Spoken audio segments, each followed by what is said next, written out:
तिमिरन्धस्य ज्ञानाञ्जनशलाख्या चक्षुर्मिलितं येन तस्मै श्रीगुरुवे नमः। श्रीचैतन्यमनोभीष्टं स्थापितं येन भूतले स्वयं रूपकदामेहं ददाति सपदातिकम्। वन्देऽहं श्रीगुरु श्रीयुतपदकमलं श्रीगुरुन् वैष्णवं च श्रीरूपं साग्रजातं सहगण रघुनाथं तं जीवम् साधवेत्तं सावधूतं परिजनसहितं कृष्णचैतन्यदेवं श्री राधा कृष्ण पादान सहगण ललिता श्री विशाखावितान च। हे कृष्णा करुणा सिंधु दीनबंधु जगतपते गोपेश गोपिका कांत राधा कांत नमस्तुते। तप्तकांचन गौरांगी श्री राधे वृंदावनेश्वरी विश्वानुसुतदेवी परमानि हरिप्रिये वाञ्छाय कल्पतरुभ्य कृपा सिन्धुभ्य च पतितानां पावनेभ्यो वैष्णवेभ्यो नमो नमः। नमो विष्णुपदाय कृष्णपृष्ठाय भूतले श्रीमते भक्तिवेदांत स्वामी इति नामिने। नमस्ते सरस्वती देवे गौरवाणी प्रचारिणे निर्विशेष शून्यवादी पाशाय देश तारिणे। जय श्री कृष्ण चैतन्य प्रभु नित्यानंद श्री अद्वैत गदाधर श्रीवासादि गौर भक्त वृंद।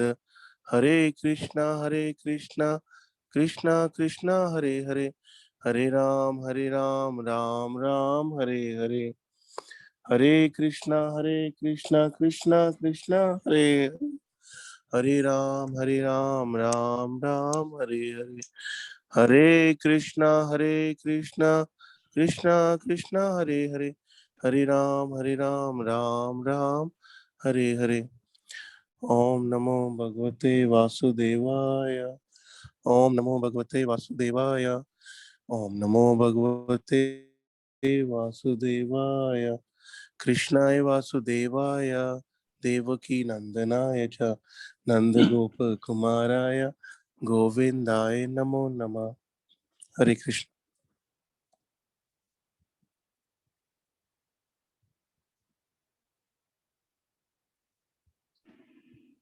ठीक है, करो आगे शुरू।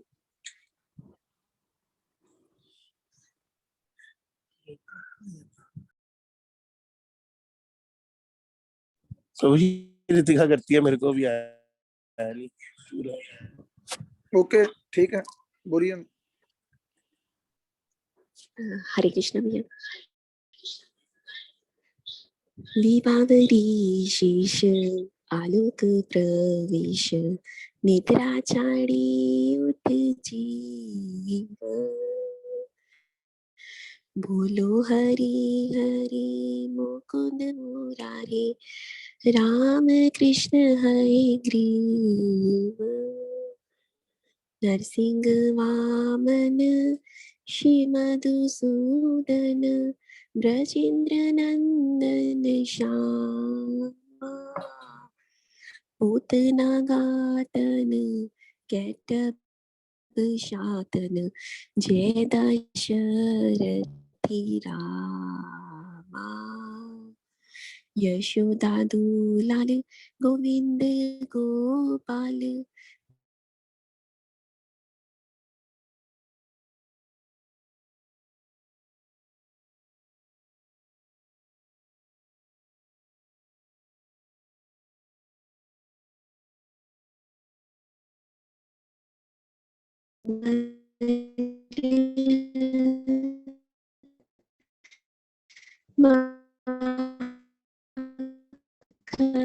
तस्कर गोपी जन वस्त्रहारी ब्रजरंदन ब्रज जन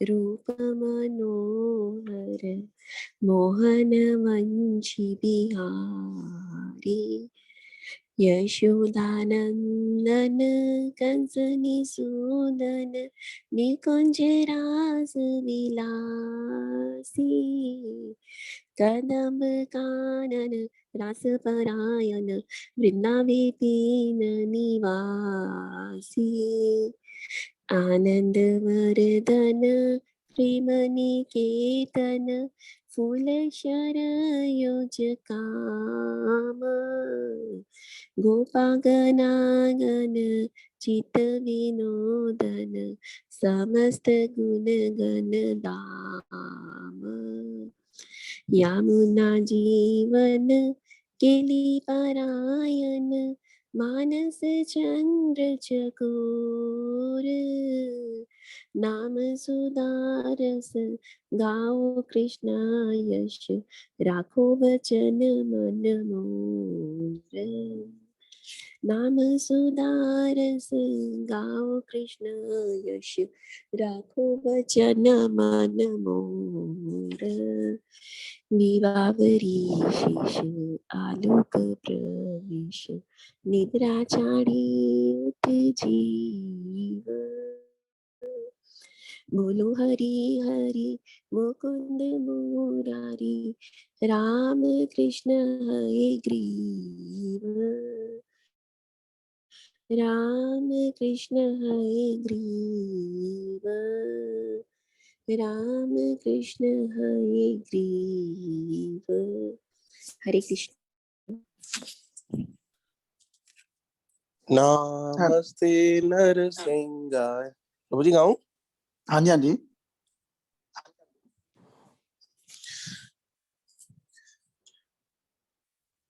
नमस्ते नरसिंहाय प्रह्लाद दादनायिने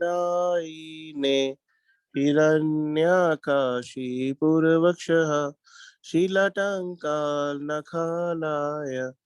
हितो नरसिंह परतो नरसिंह यतो यतो यामि ततो नरसिंह बाहे नरसिंहाय दहे नरसिंह नरसिंह आदिं शरणं पपदे तव कर कमल करे नाखा अद्भुत सिंहा दालिका हिरण्यकशिपो तनो भृंगा केशवदीता नरहरि रूपा जय जगदीश हरे स्वामी जय जगदीश हरे जय हो जगदीश हरे जय हो नरसिंह देव नरसिंह देव नरसिंह देव जय हो नरसिंह देव जय हो प्रहलाद महाराज प्रहलाद महाराज प्रहलाद महाराज जय हो प्रहलाद महाराज जय हो प्रभुपाद प्रभुपाद गुरुदेव गुरुदेव। भक्ति विघ्न विनाशक श्री नरसिंह भगवान की जय। भक्तराज प्रहलाद महाराज की जय। जगत गुरु श्री शीला प्रभुपाद की जय। निताई गौर प्रेमानंदी हरि हरि बोल। गुरु पूजा बोलना चाहता है कोई तो रेज हैंड कर सकता है।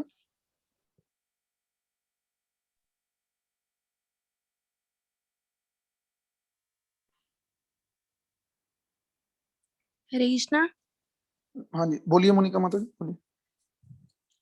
श्री गुरु चरण पद्मा केवल भगति सद्मा वंदे मोहि सावधान मते वंदो मोहि सावधान मते शाहर प्रसादे माई हे भवतारिया आई कृष्ण प्राप्ति होए यहाँ होते कृष्ण प्राप्ति होए यहाँ होते गुरुमुख पद्मावक्या चित्त ते करिया क्या और ना करिए मन आशा और ना करिए मन आशा श्री गुरु चरणे रति ऐसे उत्तम गति ये प्रसाद पूरे सर्व आशा ये प्रसाद पूरे सर्व आशा चक्षुदान दिलो जही जन्मे जन्मे प्रभु सही, चक्षुदान दिलो जही जन्मे जन्मे प्रभु सही, दिव्य ज्ञान हृदय प्रकाशित, दिव्य ज्ञान हृदय प्रकाशित, प्रेमा भक्ति जहाँ होते अविद्या विनाशे जायते, प्रेमा भक्ति जहाँ होते अविद्या विनाशे जायते, वेद गाय यहाँ रे चरित, वेद गाय यहाँ रे चरित, श्री गुरु करुणा सिंधु अधम जनर बंधु, श्री गुरु करुणा सिंधु अधम जनर बंधु, लोकनाथ लोकेर जीवन, आहा प्रभु करो दया देह मोरे पद छाया, आहा प्रभु करो दया देह मोरे पद छाया, एबे याचे गुच्छुक त्रिभुवन, श्रीला प्रभुपाद पतित पावन, गुरुदेव लैलो शरण, जय प्रभुपदा प्रभुपदा प्रभुपदा, जय प्रभुपद, जय जय प्रभुपाद प्रभुपाद प्रभुपाद प्रभुपाद। हरे कृष्णा।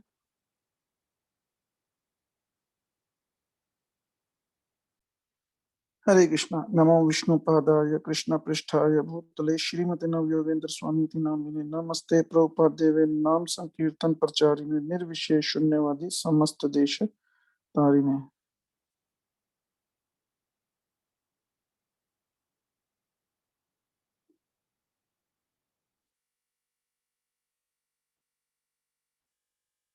आशित प्रभु, किसी को मुश्किल आ सकती है जुड़ने में? लिंक तो सेम ही है ना? हाँ जी प्रभु जी, लिंक सेम है। एक माता जी का मैसेज आया कि नहीं जुड़ पा रहे।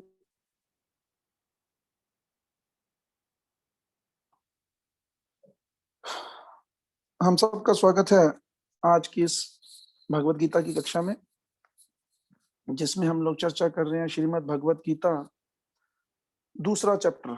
पुनरावृत्ति शुरू हुई है दोबारा से। तो कल हमने 3 श्लोकों के ऊपर अध्ययन किया था, पहले 3 श्लोकों के ऊपर। तो कल हमने सेक्शंस के बारे में भी चर्चा की थी कि किस प्रकार जो 1 से लेकर 10 तक पहला सेक्शन है, जिसमें नीरज माता जी ने बताया था कि इसमें क्या क्या बताया गया है। अर्जुन एक तो निर्णय नहीं कर पा रहा कि उसे क्या करना है, युद्ध करना है कि नहीं करना। दूसरा, भगवान द्वारा अर्जुन को डांटा जा रहा है यहाँ पर। और फिर सबसे बढ़िया इसमें क्या होगा, वो होगा 7 से लेकर 10 के बीच में कि अर्जुन क्या करेगा, सरेंडर कर देगा। ये सबसे ये सीखने वाली बात है। हम लोगों जो भी लोग भक्ति में प्रगति करना चाहते हैं, उन्हें छोटी छोटी बातों पर ध्यान देना होगा। देखिए, मैं एक बार मंदिर की कंस्ट्रक्शन चल रही थी, तो तब शायद मेरी दीक्षा नहीं हुई थी, अभी ये 6 साल पुरानी बात होगी। तो मंदिर की छत के ऊपर हम लोग थे, तो गुरु महाराज आए, उनके साथ संजय प्रभु थे और एक प्रभु जी और भी थे, और साथ में डॉक्टर राजकमल जी खड़े थे। तो मैं भी था। तो हुआ क्या कि तो हम तो नहीं जोड़ पाएंगे ना किसी को, और तो कोई तरीका ही नहीं है हमारे पास। ऐसा तो नहीं हो सकता, हम तो नहीं किसी को ऐड कर सकते इसमें।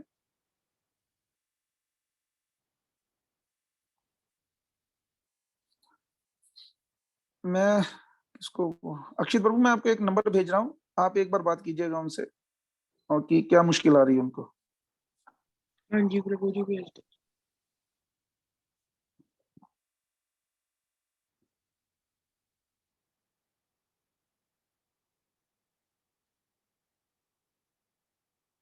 ठीक है, करना बात जरा एक बार उनसे।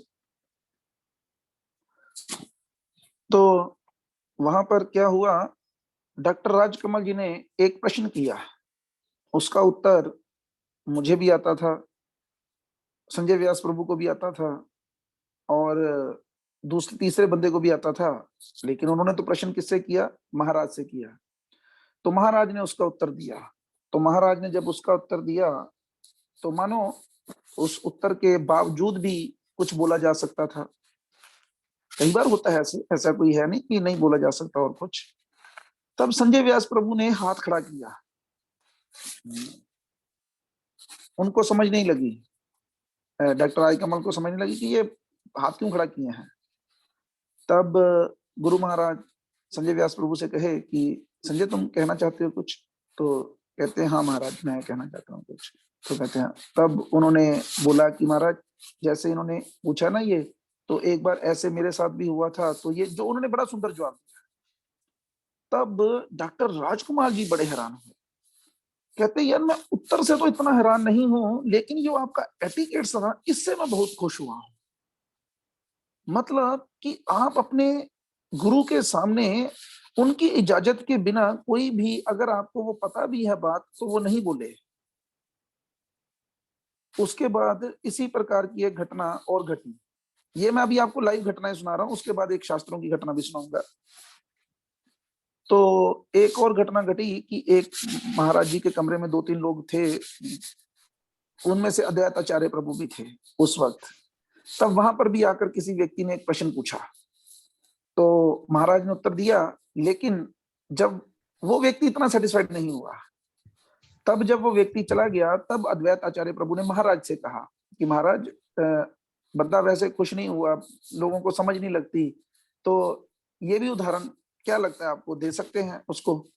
तो जब उन्होंने उदाहरण दिया तो महाराज इतने खुश हुए, इतने खुश हुए। कहते कहते तू उस वक्त क्यों नहीं बोला? तो कहते महाराज मैं आपके सामने थोड़ा बोल सकता हूँ। तो कहते नहीं, बोलना चाहिए, पूछ लेना चाहिए बोलने से पहले, लेकिन बोलना चाहिए था, तेरे को बोलना चाहिए था उस वक्त। कहने का मतलब है कि ऐसा नहीं है कि गुरु किसी शिष्य को चुप करवाना चाहता है। प्रभुपाद तो खुद अपने शिष्यों से कहते थे कि तुम क्या करो, तुम बैठकर लेक्चर करो और मैं सुनता हूं। लेकिन अब होता क्या है कि जब जब कोई व्यक्ति गुरु की आज्ञा के बिना ही कोई कार्य करता है, तो उससे 2 काम होते हैं। एक तो वो काम ठीक है कि नहीं ठीक है उस व्यक्ति को नहीं पता, कि वो सोचता है कि मैंने ये जो काम किया है ये ठीक है, लेकिन एक्चुअली में वो काम ठीक होता नहीं। कई बार ऐसा हो सकता है। और दूसरा, एक बार की घटना सुनाता हूं अब शास्त्रों से। रूप गोस्वामी प्रभुपाद ये ग्रंथ लिख रहे थे, भक्ति रस अमृत सिंधु ग्रंथ। तो उसमें उन्होंने एक जगह पर लिखा कि भक्ति की चाह, शब्दों की ओर ध्यान दें, भक्ति की चाह पिशाचनी है। तो जीव गोस्वामी प्रभुपाद, जो कि रूप गोस्वामी प्रभुपाद के भाई के पुत्र थे, जीव गोस्वामी रूप गोस्वामी को अपना गुरु मानते थे, तो वो भी वहीं पर थे। तो इतनी देर में एक व्यक्ति आया, बहुत बड़ा संत था वो, छोटा मोटा नहीं, बहुत बड़ा संत था। तो आके आपस में मिले, तो उन्होंने कहा क्या कर रहे हैं? तो उन्होंने कहा ऐसे मैं किताब लिख रहा हूँ। तो उन्होंने दिया उनको पढ़ने के लिए। तो उन्होंने जब पढ़ा तो उसमें लिखा था भक्ति की चाह पिशाचनी है। तो उन्होंने कहा कि ये आपने क्या लिख दिया है? शब्दों की ओर पुनः ध्यान दीजिए। वो कहते भक्ति कैसे पिशाचनी हो सकती है?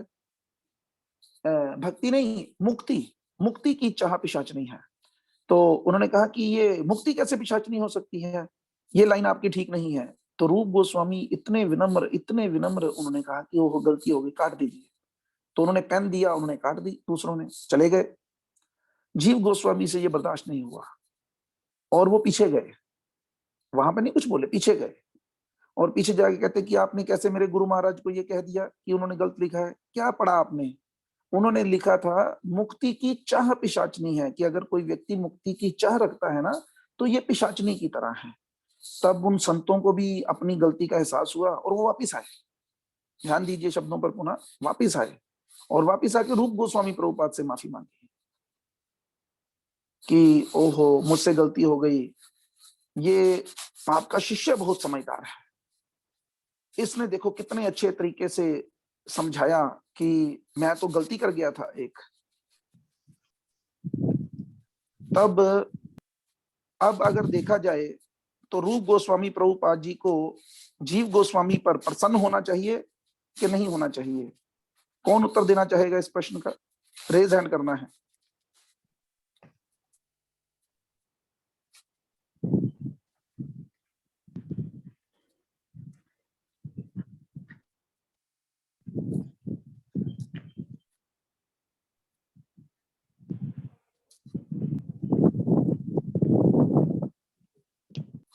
विक्रम प्रभु जी, आपके ख्याल से क्या किया होगा जीव गोस्वामी ने? और रूप गोस्वामी जीव गोस्वामी से प्रसन्न हुए होंगे कि नहीं होंगे? प्रसन्न हुए होंगे प्रभु जी। क्यों, कैसा? देखो उन्होंने क्या किया, उनको करेक्ट किया, रक्षण की होंगे। ठीक है ना? हाँ जी। और एक कौन, नरेश प्रभु, आपके ख्याल से प्रसन्न हुए होंगे? भागवत तेरा इधर नाम भी आ रहा था। हरे कृष्ण प्रभु। हरे कृष्णा। प्रभु जी उन्होंने उनको वह वृंदावन से निकाल दिया था। ठीक है, ये तो आपने उल्टा ही जवाब दे दिया। वृंदा अच्छा, मैंने तो यही पूछा था कि उदास हुए कि नाराज हुए होंगे, खुश हुए होंगे, तो आपने नाराज तो ये हुए थे बोल दिया प्रभु। कि उन्होंने वृंदावन से ही निकाल दिया, मतलब बहुत बड़ी घटना घट गई। ठीक है, और हाँ किसी से जी। भी पूछ लेते हैं। खन्ना जी, आपके ख्याल से क्या हुआ होगा? प्रसन्न हुए होंगे कि नहीं? हरे कृष्णा प्रभु जी। प्रभु प्रसन्न हरे ही होना कृष्ण। चाहिए, गुरु आज्ञा का उल्लंघन प्रसन्न, है। प्रसन्न ही होना नहीं, चाहिए फिर? नहीं होना प्रसन्न चाहिए। नहीं अच्छा, होना चाहिए, क्योंकि नहीं, ये पर गुरु इसमें आज्ञा का उल्लंघन है। गुरु आज्ञा का कैसे उल्लंघन हो गया? उन्होंने तो, गुरु ने तो उनको कोई आज्ञा दी ही नहीं इसमें। नहीं, गुरुजी ने जो एक बात लिखी है, किसी संत ने आके उसको गुरुजी को बोला, तो उनको गुरुजी को छोड़ के गुरुजी भी उसको करेक्ट कर सकते थे, वो आप खुद करेक्ट करने चले गए। हाँ ठीक है, कुछ हद तक पॉइंट पे पहुंचे। तो घटना ये हुई कि रूप गोस्वामी प्रभुपाद ने जीव गोस्वामी जी को वृंदावन से बाहर निकाल दिया। जैसे नरेश प्रभु ने बताया कि तुम वृंदावन में रहने के योग्य नहीं हो। ये भक्ति का मार्ग इतना गंभीर है। वो कहते हैं कि इसका मतलब तुम क्या सोचते हो कि तुम अपने गुरु से, ऐसा शब्द नहीं इस्तेमाल किया उन्होंने, गुरु वाले, उन्होंने क्या कहा कि तुमने अपना समय केवल और केवल इस बात में व्यर्थ गवा दिया, ठीक करने के लिए बात को। इसी प्रकार हम लोगों को भी ध्यान देना चाहिए। Don't try to make yourself intelligent. हम लोग बुद्धिमान हैं। ये तो सेम घटना है, कैसे जैसे रात को वो एक टीना माता जी करके जो थे वो बोल रहे थे कुछ, ऐसा बिल्कुल नहीं था कि वो गलत बोल रहे थे, बिल्कुल नहीं था, वो बिल्कुल सही बोले थे। लेकिन बात गलत नहीं होती, बात का तरीका गलत होता है। वो क्या साबित करना चाहते थे कि वो ज्यादा समझदार हो गए और बार बार इसी बात पर अड़े थे। इसी प्रकार हम लोग भी अभी इसी स्तर पर हैं कि हम क्या समझते हैं। कितनी ही कहानियां मैं आप लोगों को सुना चुका हूं गुरु और शिष्य के बारे में, कि देखो कब कौन सी चीज चाहिए ये गुरु भी जानता है। लेकिन कई बार क्या होता है, इसके ऊपर क्या घटना सुनाई थी मैंने आपको कि कब कौन सी चीज चाहिए, तो मैंने एक बार संडे की क्लास में एक उदाहरण दिया था कि जब कोई व्यक्ति गुरु से कुछ सीखने जाता है ना आश्रम में, तो गुरु क्या करता है, उसको सीधी चीजें नहीं सिखाता पहले। खास करके जब कोई मार्शल आर्ट सीखने के लिए जाता है तो वो क्या करता है, शिष्य की तो यही इच्छा रहती है कि मुझे सीधा ट्रेनिंग दी जाए। लेकिन गुरु क्या करते हैं, गुरु उसको कहते हैं चल सब्जी लेकर आ, चल बर्तन मांज, चल ये कर, चल वो कर।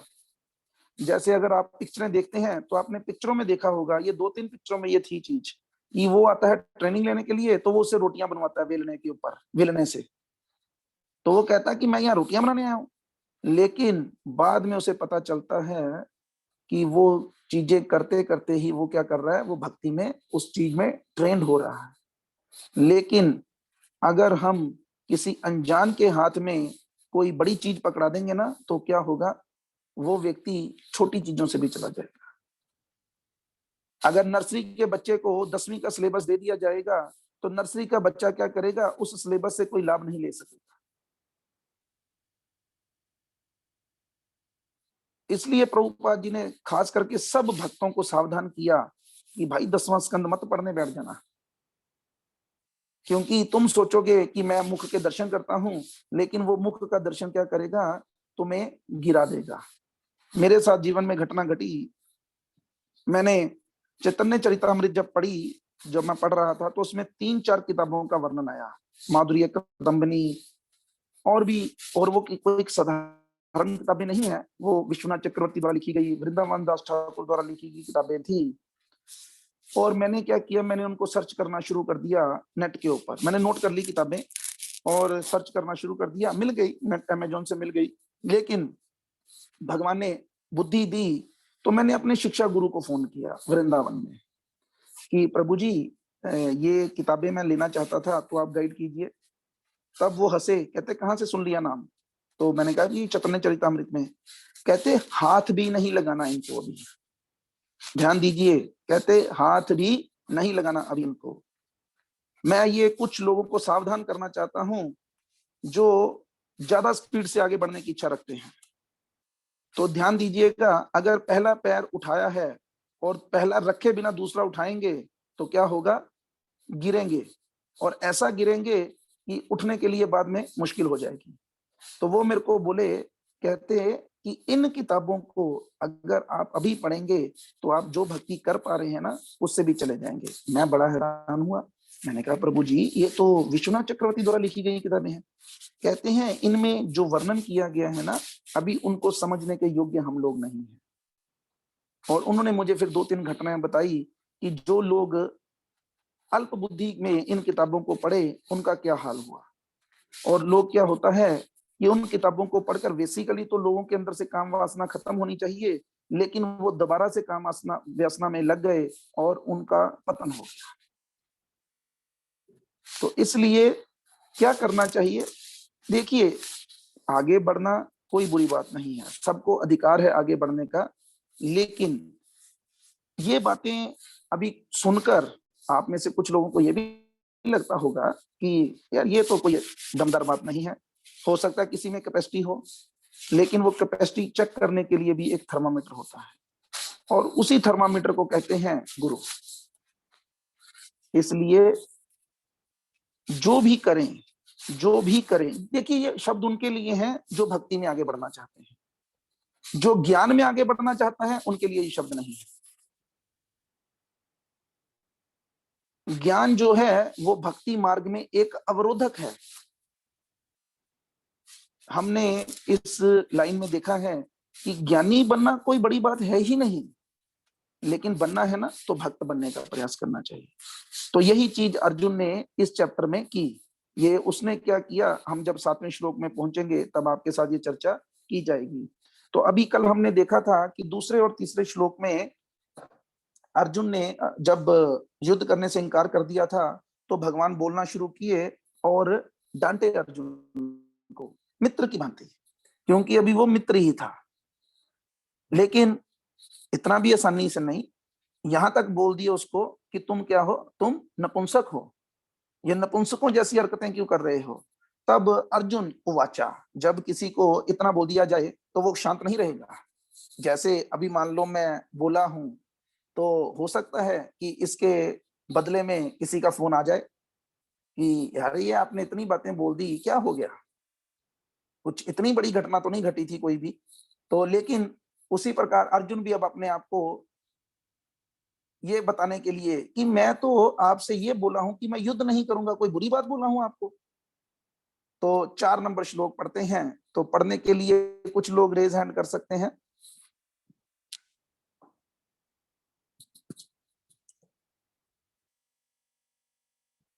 हाँ जी, अभिनंदन प्रभु, कीजिए शुरू। हरे कृष्णा प्रभु जी। हरे कृष्णा। अर्जुन ने कहा, हे शत्रुहंता, हे मधुसूदन, मैं युद्ध भूमि में किस तरह भीष्म तथा द्रोण जैसे पूजनीय व्यक्तियों पर उलट कर बाण चलाऊंगा।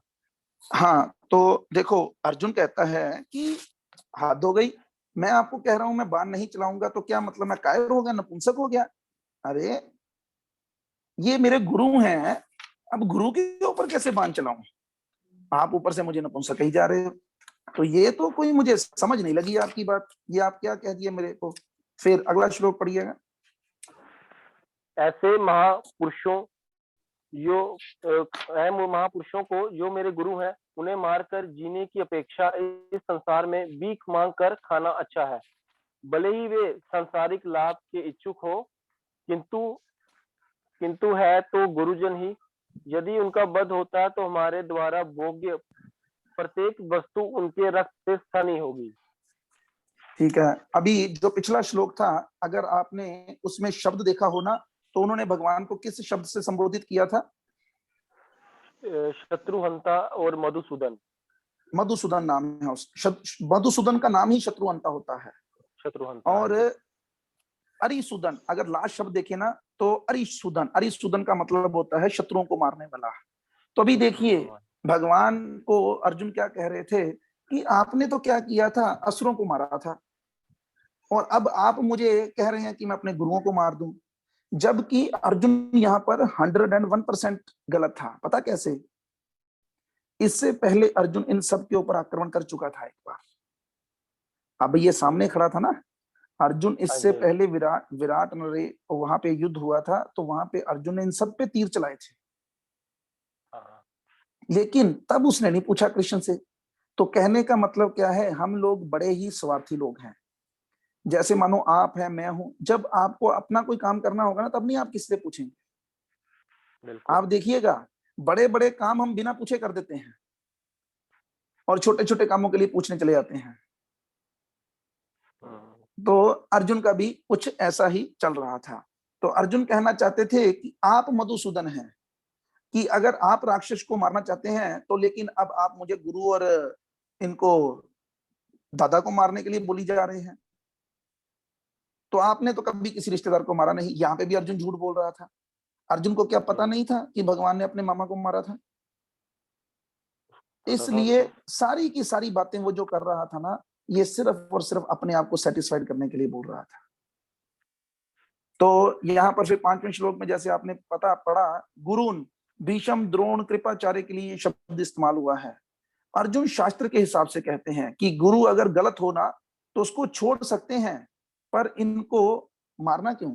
लेकिन अर्जुन कहते हैं कि इन्होंने तो कुछ गलत किया ही नहीं, तो इन्हें क्यों छोड़ा जाए? ठीक है, तो आपको क्या लगता है कि इन गुरुओं ने कुछ गलत किया था?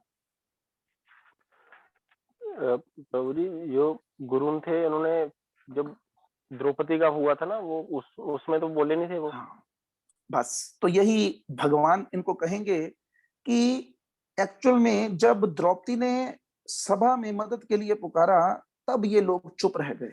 कृपाचार्य देखो नहीं मरे। क्यों नहीं मरे कृपाचार्य?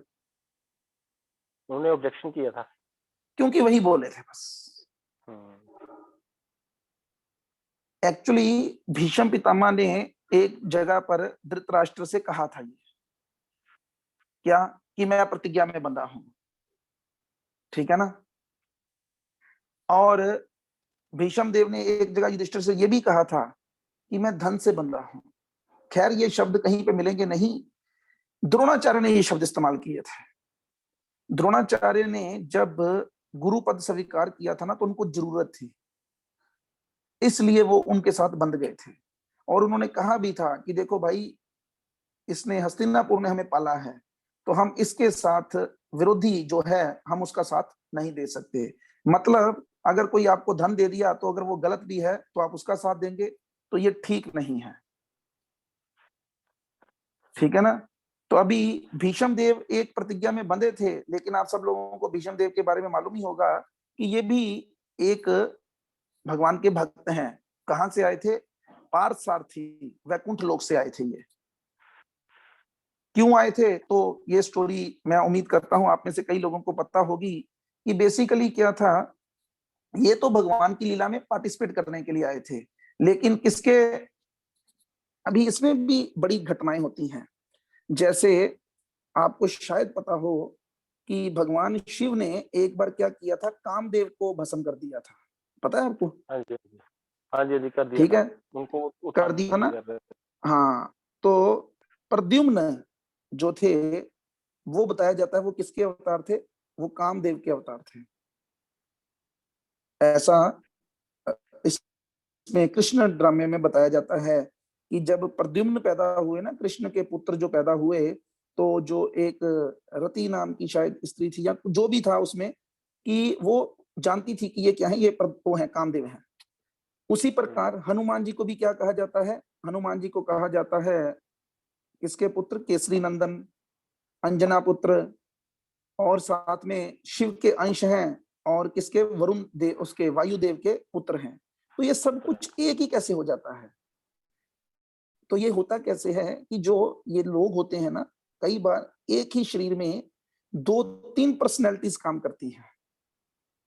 जैसे भीष्म पितामह है भगवान के शुद्ध भक्त, पार्थ सारथी लोक में रहते हैं, भगवान की लीला में पार्टिसिपेट करने के लिए आए थे, लेकिन हुआ क्या कि उधर से 8 वसुओं में से जो एक वसु हैं, वो भी इस पृथ्वी पर, उनको भी श्राप मिला था, तो उनको भी आना था। तो दोनों ही इकट्ठे ही थे, इस प्रकार से थे। इसको समझना और समझाना दोनों ही थोड़ा मुश्किल काम है। उसके लिए अब जब मेरी भी प्रगति होगी तो मैं भी इस बात को अच्छे से समझ पाऊंगा, और आप लोग तो खैर प्रगतिशील ही हैं, आप तो समझ ही जाएंगे अगर आपको कोई समझाए, लेकिन अभी मैं इसको अच्छे से आपको नहीं समझा पाऊंगा। तो आप केवल एक स्टोरी सुन लीजिए कि 8 वसु थे, देवता होते हैं ये। उन्होंने क्या किया, अपनी पत्नी के कहने पर वशिष्ठ मुनि के आश्रम में चोरी की। तो मुनि ने श्राप दे दिया। तो क्या हुआ, अब जो थे ये वसु 8 थे, तो इनमें से एक जो था उसने कहा कि ये सातों की इतनी गलती नहीं है, मैं ही ज्यादा, मेरे कारण ही हुआ है ये। तब उस ऋषि ने बोला कि ये 7 तो पृथ्वी लोक पर जन्म लेते ही वापिस आ जाएंगे, जन्म लेंगे, साथ में ही मर जाएंगे और वापिस आ जाएंगे, लेकिन तुम्हें वहां पर ज्यादा देर के लिए रहना पड़ेगा। इसलिए भीष्म देव के शरीर की मदद लेकर आए थे। इस प्रकार भीष्म देव के शरीर में 2 पर्सनैलिटीज थी। कुछ समय लगी कि नहीं लगी? हाँ जी प्रभु जी, थोड़ा पता चल गया। थोड़ी थोड़ी, हाँ। जैसे भीष्म देव तो भगवान के शुद्ध भक्त हैं। जैसे बताया जाता है ना, अभी मानो कि आपके शहर में कोई एमएलए या कोई और बड़ा व्यक्ति आए, तो क्या वो अकेला आएगा? नहीं, उसके साथ पूरा स्क्वाड आता है। पूरा स्क्वाड आता है। उसी प्रकार जब भगवान भी आते हैं ना, तो भगवान के भक्त भी साथ आते हैं। भगवान सारी प्लानिंग करके ही आते हैं कि कैसे हमने कार्य करना है। तो उसके लिए भक्तों को बोला जाता है तुम पहले ही अरेंजमेंट कर लो। जैसे जब भगवान को यहाँ पर आना था, ब्रह्मा जी और पृथ्वी, शिव सब गए थे भगवान के पास, तब भगवान ने ब्रह्मा जी को एमएमएस कर दिया था। उसी वक्त दर्शन नहीं दिए, केवल एमएमएस किया कि